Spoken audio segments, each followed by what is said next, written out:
She wasn't supposed to be there. Hell, she wasn't even supposed to touch a weapon. While Navy SEALs, America's deadliest warriors, fired round after round into empty air, missing every shot, Evelyn Ward sat in the back with a notebook and pen. Just an analyst, just an observer, just someone the brass sent to write reports about what the real operators did in the field.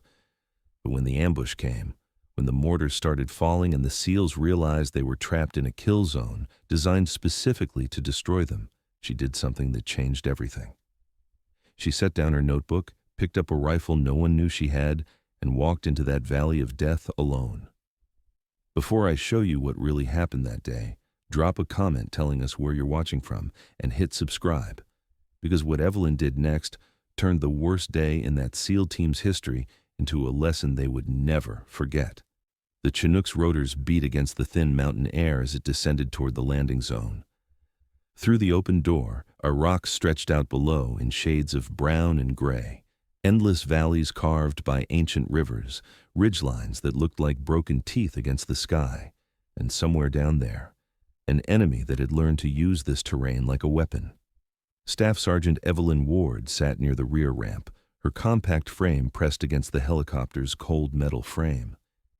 At 32, she had the kind of face that people forgot 5 minutes after meeting her.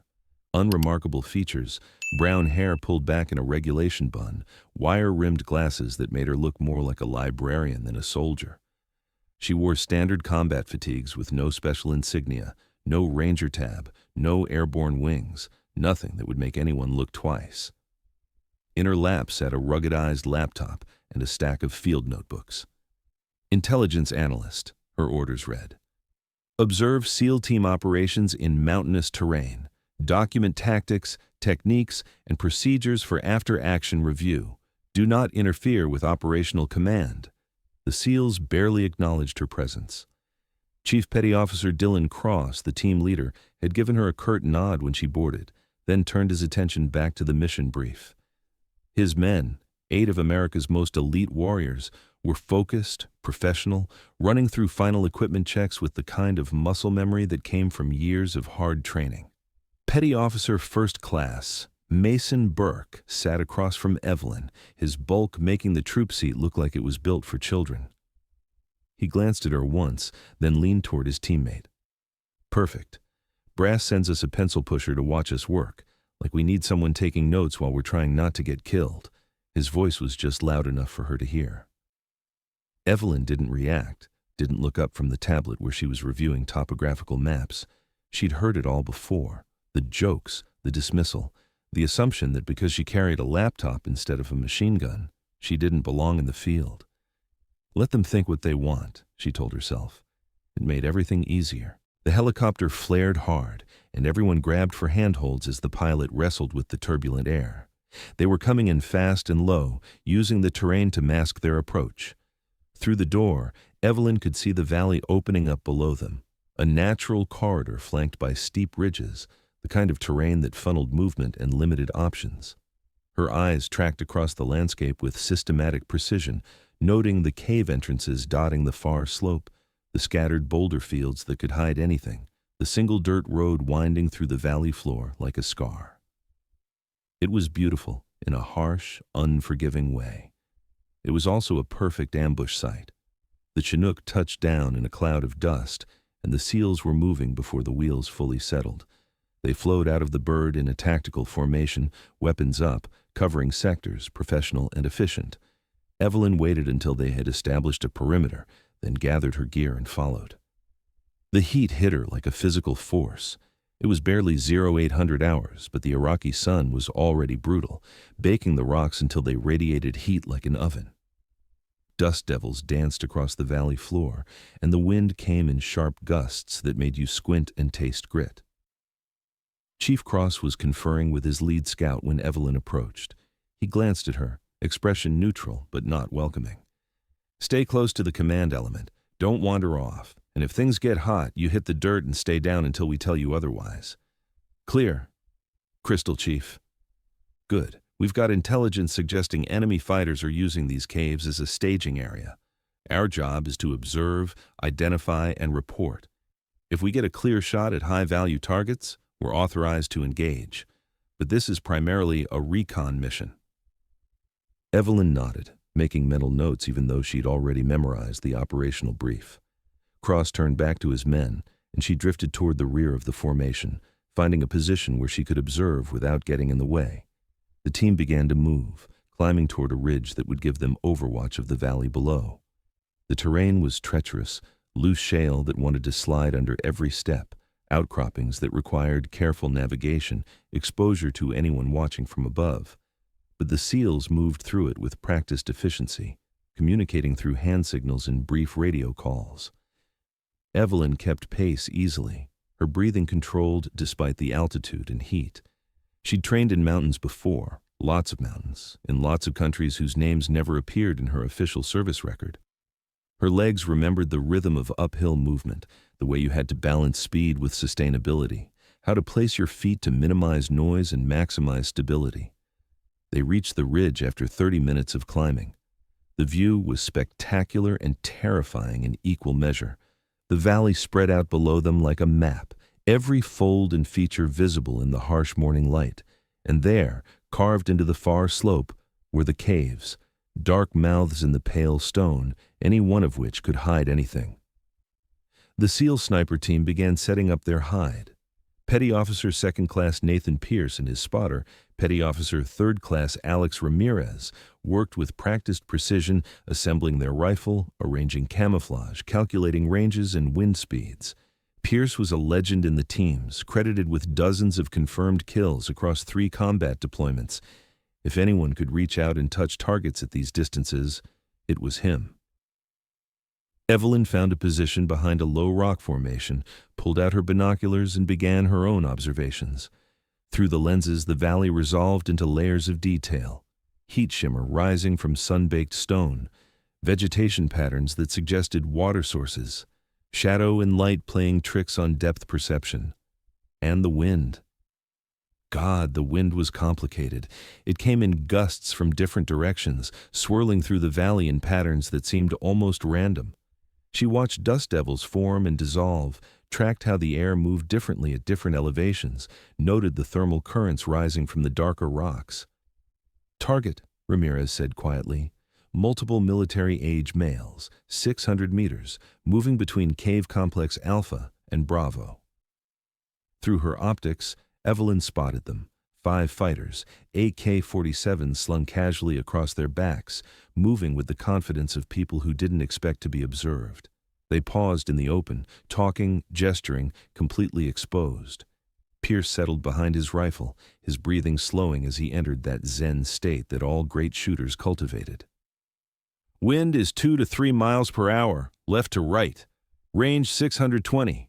On target." His finger tightened on the trigger. The suppressed crack of the .300 Winchester Magnum was sharp, but not overwhelming. Downrange, dust kicked up 3 feet short of the lead fighter's position.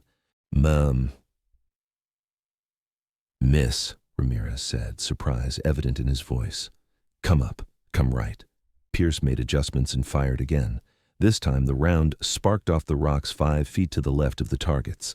The fighters reacted immediately, scattering with practiced discipline, disappearing into the cave complex like smoke. "What the hell?" Pierce muttered. "That should have been dead center."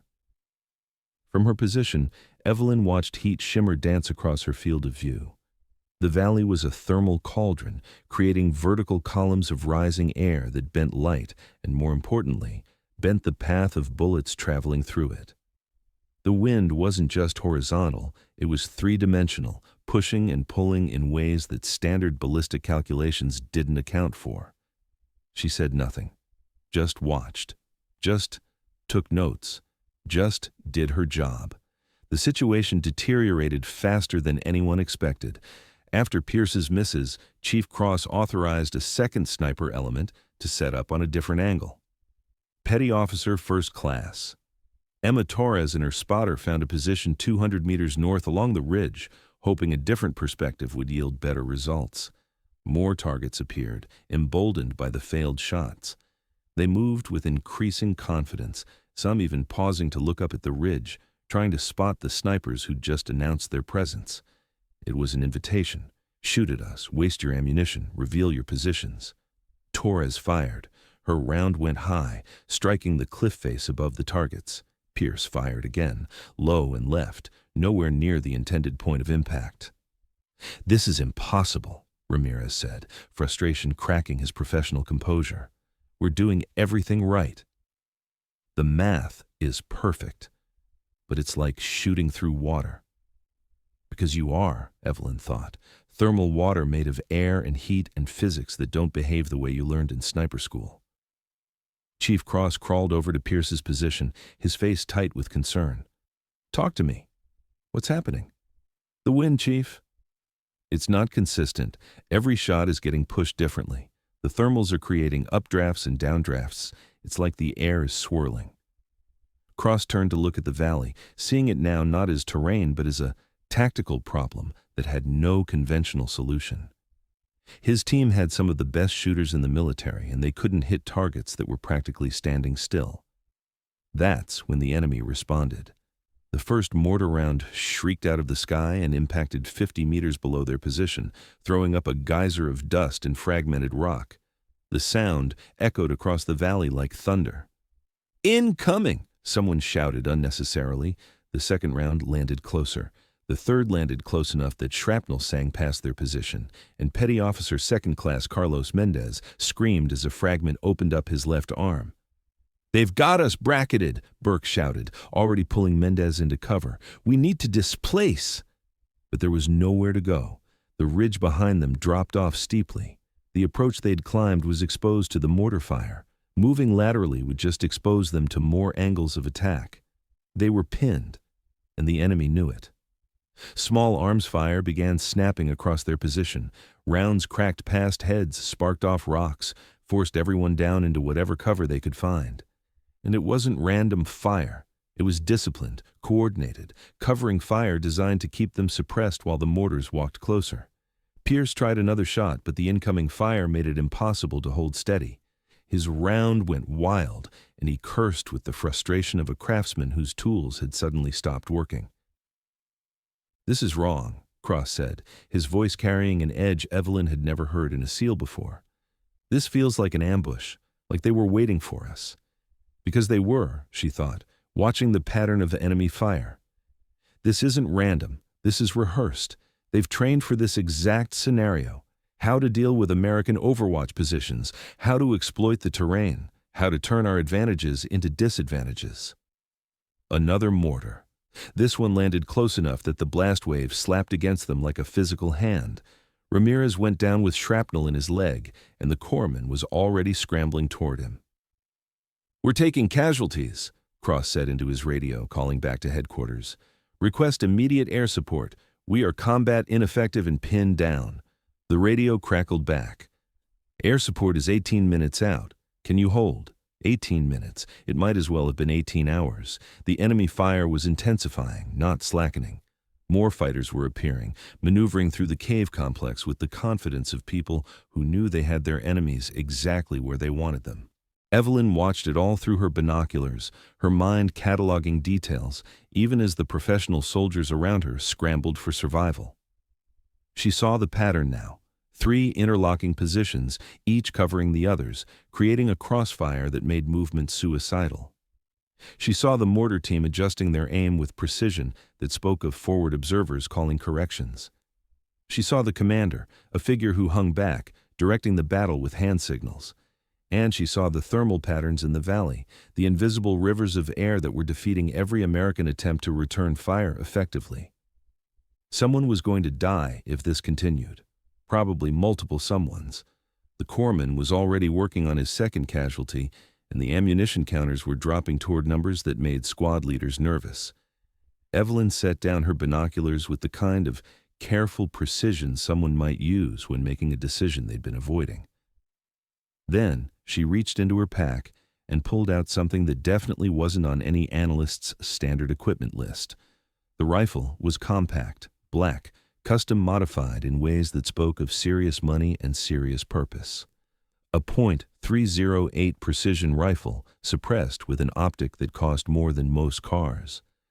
The kind of weapon that existed in a gray area between civilian and military use, the kind that serious professionals carried when they needed to be serious. Burke saw it first. His eyes went wide. "Ward, what the hell? Where did you get that? You're not authorized to—" She was already moving, crawling toward a position at the edge of the ridge where the rock formation provided cover from above, but allowed a clear view of the valley below. Chief Cross crawled after her, his face a mask of confusion and anger. "Ward, stand down! You're an analyst, not a shooter!" She checked the rifle's chamber with movements that spoke of muscle memory carved deep by thousands of repetitions. "Chief, with respect, I'm trying to keep your men alive. You don't have authority to engage. You're not in the chain of command. You're—" She settled behind the rifle, cheek to stock, breathing already controlled. "Not in your chain of command, that's correct." Something in her voice made Cross pause. It wasn't defiance. It wasn't even confidence.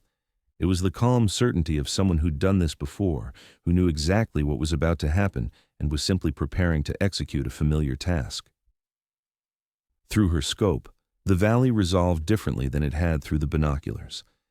She wasn't looking at terrain or enemy positions. She was reading the air itself, watching how heat shimmer bent the background, tracking patterns in the dust, noting which areas stayed clear and which filled with thermal distortion. A gust of wind came through. She felt it on her face, timed its passage, waited for the lull that would follow. In that brief moment of relative stillness, she made her shot. The suppressed crack was barely audible over the ongoing firefight. Downrange, 450 meters away, the mortar spotter who'd been calling corrections suddenly pitched forward and didn't get back up. Burke, watching through his scope, went absolutely still. Holy! Did she just— Evelyn was already acquiring her next target. She'd seen the machine gunner setting up in a cave mouth, positioning himself to lay down suppressive fire that would keep the SEALs pinned while the mortars did their killing work. He thought he was invisible in the shadows. He wasn't. Her second shot found him before he could fire a single round. The weapon clattered against stone as dead hands released it. Ramirez, despite his wounded leg, had his spotting scope up. 2 for 2, both center mass, at ranges where our guys couldn't hit the broadside of a cliff. Cross stared at Evelyn like she'd just sprouted wings. "Who the hell are you?" She didn't answer. Couldn't answer, really, because she was in that place now. The zone where conscious thought fell away and instinct took over, where years of training and innate talent combined into something that looked like magic, but was really just excellence refined to its purest form. Her third target was the fighter trying to maneuver to a flanking position. The fourth was the RPG team preparing to bracket the SEAL position with high explosives. The fifth was another mortar spotter, this one farther back, thinking distance would protect him. It didn't. Each shot was deliberate, economical, final. Where the SEALs had been struggling against an environment that defeated their training, Evelyn seemed to read the valley like a book, compensating for conditions they couldn't see, timing her shots for moments when the thermal currents briefly stilled. The enemy fire began to slacken, not because they were retreating, but because key personnel kept disappearing behind precisely placed bullets. The coordinated dance of their ambush was falling apart as leaders and specialists dropped out of the choreography. "She's shooting ghosts," Pierce whispered, watching through his scope as Evelyn put a round through smoke and heat shimmer to drop a fighter who'd been completely obscured from the SEALs' positions. "That's impossible." Torres, from her position farther along the ridge, had stopped trying to engage targets. She was just watching now, studying technique, trying to understand how someone was making shots that defied everything she'd been taught about ballistics and environmental conditions. The enemy commander, the one who'd been directing the battle, made the mistake of keying his radio. The brief glint of metal in the shadows was all Evelyn needed. The shot was nearly 600 meters through thermal currents that had been defeating shooters all morning, but her bullet found him anyway. Without central coordination, the ambush collapsed. Fighters who'd been moving with disciplined precision began making individual decisions based on fear rather than training. And fear made them predictable, made them expose themselves, made them into targets instead of threats. "They're breaking," Cross said, awe evident in his voice. "She's breaking them." The incoming fire dropped to sporadic potshots. The mortars went silent. And for the first time since the ambush began, the SEALs could breathe without expecting to die in the next 5 seconds. Evelyn lowered her rifle, scanned once more for threats, found none. Then she engaged the safety and set the weapon carefully beside her, as if what she'd just done was no more remarkable than completing a training exercise. Cross crawled over to her position, his face a mixture of gratitude and complete confusion. "Ward, Staff Sergeant Ward, I need you to explain what just happened." She pulled a small notebook from her pocket, an actual paper notebook, the kind analysts use to record observations, and began writing. "Multiple enemy KIA, ambush disrupted. Recommend immediate exfil before they regroup." "That's not what I meant, and you know it." His voice was sharp but not angry. "Who taught you to shoot like that? What unit were you with?" She met his eyes, and for just a moment, he saw something there that made him reconsider every assumption he'd made about the quiet woman with the glasses and the laptop. Something cold, something utterly professional, something that had seen violence on a scale that made this morning's firefight look like a training exercise. "Analyst," she said simply. "Just like my orders say." "Bullshit. I've worked with Delta. I've worked with ISA. I've worked with people whose units don't have names. What you just did." He gestured helplessly toward the valley where enemy positions were now silent. "That wasn't luck. That was world-class precision shooting under conditions that were defeating some of the best snipers in the military." Evelyn considered this for a moment, then returned to her notebook. "Your men did well, Chief. They adapted to a difficult tactical situation. That's what matters. My men were getting torn apart until your men kept fighting. They didn't panic. They maintained discipline under fire. That's more important than marksmanship." The sound of rotors interrupted their conversation. The QRF helicopter was inbound, arriving ahead of schedule because someone at headquarters had been monitoring the radio traffic and realized the situation had gone from bad to catastrophic. As the bird flared for landing, Evelyn began packing her gear with systematic efficiency. Laptop secured, notebook stowed, and the custom rifle, the one that shouldn't exist on any analyst's equipment list, carefully disassembled and packed into a case that looked like it might contain camera equipment. Burke approached, his arm bandaged but functional. He held out a spent brass casing, one that had ejected from her rifle during the firefight. "You should keep this. Souvenir." She smiled slightly, the first genuine expression Cross had seen on her face all day. "You keep it. Remind you that sometimes the person you're not paying attention to is the person who saves your life." The after-action report was a masterpiece of creative writing. Official version: SEAL team encountered unexpected resistance. Coordinated defensive fire and tactical air support resulted in enemy casualties and successful extraction. Staff Sergeant Evelyn Ward provided valuable intelligence analysis that contributed to mission success. What the report didn't mention: the analyst had killed 11 enemy fighters in approximately 8 minutes, breaking an ambush that had been specifically designed to destroy American Special Operations Forces, or that her shooting had been so far beyond what anyone expected that Pierce and Torres spent the entire flight back in silent contemplation of their own capabilities. Or that Chief Cross had tried to get answers from headquarters about exactly what kind of analyst they'd attached to his team, only to be told that Staff Sergeant Ward's full service record was classified at levels he didn't have access to. Back at base, Evelyn filed her observations, attended the debrief, and answered questions with the bureaucratic precision of someone who'd had extensive practice avoiding detailed explanations. The SEALs performed their mission under difficult conditions, she told the intelligence officer reviewing her report. The thermal conditions in that valley created ballistic challenges that weren't anticipated in the planning phase. Recommend future operations in similar terrain include specific training on shooting through thermal currents. And your own actions? I provided overwatch and defensive fire as needed, standard procedure when an element is under attack. Your service record says you're a signals intelligence analyst. It doesn't mention sniper training. Evelyn's expression didn't change. My service record says what it needs to say. The intelligence officer stared at her for a long moment, then closed the file. You're being reassigned. Effective immediately. New orders will be delivered by courier. She wasn't surprised. This was how it worked. You appeared where you were needed, did what was necessary, then disappeared back into whatever administrative shadow you'd emerged from. The military was good at making people vanish when it needed to, both enemy fighters and its own personnel. That evening, she found Chief Cross on the base perimeter, staring out at the mountains where they had almost died that morning. "You're leaving," he said without turning around. It wasn't a question. "New assignment." "Where?" "Can't say. Can't or won't." "Both." Cross was quiet for a moment. "My men are alive because of you. Pierce is alive. Ramirez is alive. Burke, Torres, all of them. They'll never forget that. But they'll also never know the whole story, will they? The whole story is exactly what the report says. Your team encountered resistance. You fought through it. Everyone came home. And the woman who shot like she'd been doing it for 20 years?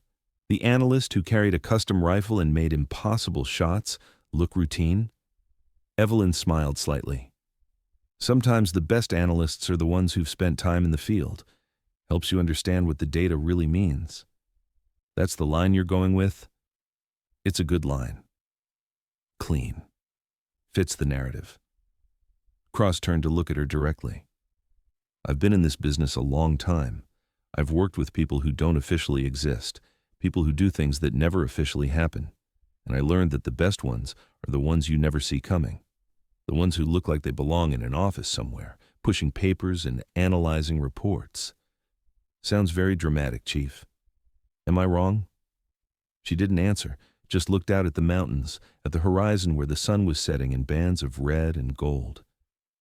"Your men did good work today. They kept their heads when things went sideways. That's what matters. The rest is just details. Details like the fact that you saved all our lives.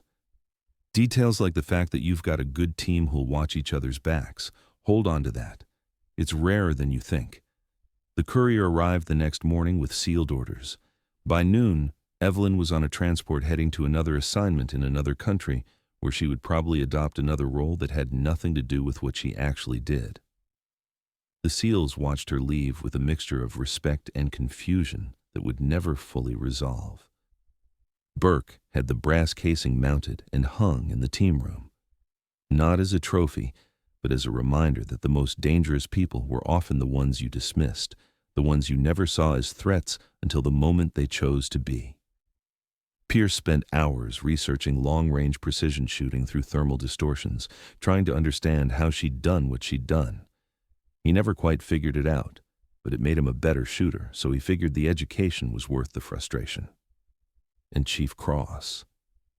He kept his mouth shut about the whole thing, because he understood that some people operated at levels where the rules were different, where the chain of command had branches that never appeared on organizational charts, and where the line between analyst and operator was sometimes deliberately blurred for reasons that served purposes he didn't need to understand. 5 months later, his team was conducting operations in Syria when they received intelligence about enemy positions from an analyst attached to another unit.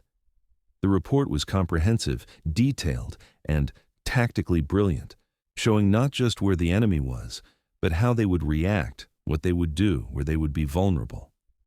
At the bottom of the report, in the analyst's signature block, was a name he didn't recognize, but the writing style was familiar. The insights were the kind that only came from someone who'd spent time on the business end of firefights, and there was a notation in the metadata that only someone looking would notice. E.W. was the author. Cross smiled slightly, filed the report, and briefed his team on the mission. Somewhere out there, an analyst was making sure operators stayed alive by knowing exactly what they needed to know, delivered at exactly the right time. And if that analyst occasionally picked up a rifle and demonstrated skills that went far beyond data analysis, well, some secrets were better left unexamined, some questions were better left unasked, and some heroes preferred to work in shadows, doing necessary things that would never make it into official histories. Because sometimes the most dangerous person in any situation is the one you're not paying attention to. The quiet professional. The one taking notes in the back. The one who seems like they're just there to watch, right up until the moment they decide it's time to stop watching and start acting. And then you realize that the wolf was there all along. You just didn't recognize it because it wasn't howling at the moon. It was sitting quietly, observing, waiting for the right moment to remind everyone what real professionals look like when everything is on the line. Years later, Pierce would tell new snipers joining the teams about the day an analyst outshot the best precision marksman in the military. He never used her name, didn't know if he was allowed to, but he always ended the story the same way. The person who looks least dangerous might be the most dangerous person in the room. Never forget that. Ramirez kept a photograph from that deployment in the Iraqi mountains. You couldn't see Evelyn in it. She had always managed to be just outside the frame or turning away when cameras appeared. But he swore you could see her shadow in one corner. He kept it as a reminder that some guardian angels wore combat boots and carried rifles instead of wings. Torres eventually made it to instructor duty, training the next generation of SEAL snipers at Naval Special Warfare training facilities. She always included a section on shooting through environmental challenges, thermal distortions, and wind patterns that didn't follow textbook predictions. When students asked where she learned these techniques, she'd smile and say, "From someone who was better at it than I'll ever be." And somewhere, in another conflict zone under another sky, an analyst sat in the back of a briefing room with a laptop and notebooks, looking unremarkable and forgettable while operators planned their next mission. She listened, took notes, asked quiet questions that made everyone think a little harder about their assumptions. Just an analyst, just an observer, just someone there to document what the real warriors did in the field, until the moment came when she wasn't. Because the most effective weapon isn't always the loudest one. Sometimes it's the one nobody sees coming until it's already changed everything. The wolf doesn't announce itself to the sheep. It simply does what wolves do, quietly and efficiently, while everyone else is looking somewhere else. Evelyn Ward understood this truth better than anyone. She'd built a career on being underestimated, on letting people see what they expected to see while keeping her true capabilities carefully hidden. It was safer that way, for her and for the people she protected. The brass casing Burke had mounted still hung in the SEAL team room, polished and preserved. Beneath it, someone had engraved a single word that captured everything they'd learned that day. Respect. Not because she'd demanded it, not because she'd sought recognition or glory, but because she'd earned it in the only currency that mattered to warriors, by putting herself on the line when it counted most, by doing what needed to be done when everyone else couldn't, and by disappearing afterward, as if none of it had ever happened. That's what real professionals do. They show up. They perform. They leave. And the only evidence they were ever there is the fact that people who should be dead are still breathing. Thank you for watching. Subscribe to hear more powerful stories of brave women in uniform.